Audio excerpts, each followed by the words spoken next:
আসসালামু আলাইকুম, welcome to নূপুরস cooking world.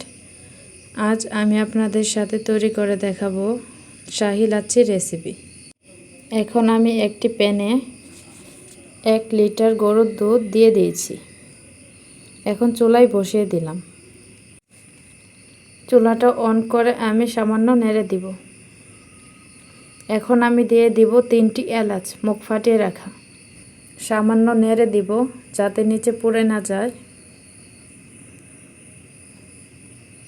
বলক আসা পর্যন্ত অপেক্ষা করব। এখন আমি দিয়ে দিচ্ছি 2 টেবিল পরিমাণ চিনি, সামান্য পরিমাণে লবণ। এখন আমি অনবরত নেড়ে দিব যাতে পুড়ে না যায়। আমি দুধটাকে ঘন করে নেব। আপনারা যদি কড়া মিষ্টি খেতে পছন্দ করেন তাহলে চিনির পরিমাণ আরেকটু বাড়িয়ে নেবেন। এখন আমি দুধ নামিয়ে নেব। একটি পাত্রে দুধ নামিয়ে ঠান্ডা করে নেব। একটা চামচের সাহায্যে অনবরত নেড়ে দুধ ঠান্ডা করে নিচ্ছি।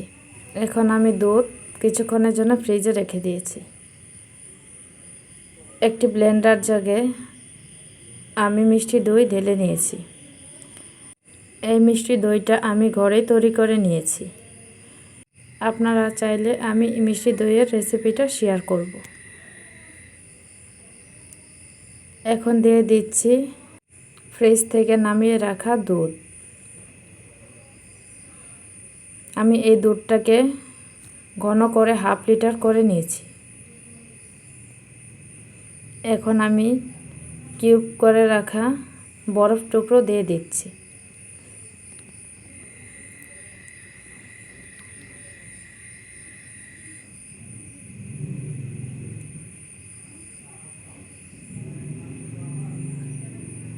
আপনারা যদি মিষ্টি খেতে পছন্দ করেন তাহলে আরেকটু চিনি দিয়ে দিতে পারেন।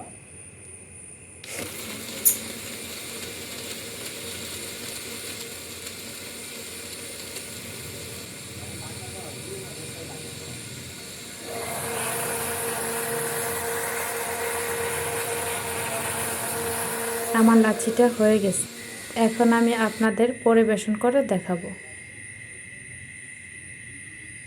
দেখুন কত সুন্দর হয়েছে আমার শাহি লাচ্ছিটা। আপনারা বাসায় একবার হলেও ট্রাই করবেন।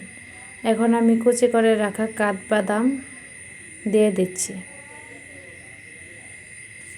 দেখুন কত সুন্দর হয়েছে, খেতেও দারুণ হয়েছিল। আপনারাও ট্রাই করবেন। ভালো লাগলে সাবস্ক্রাইব করবেন।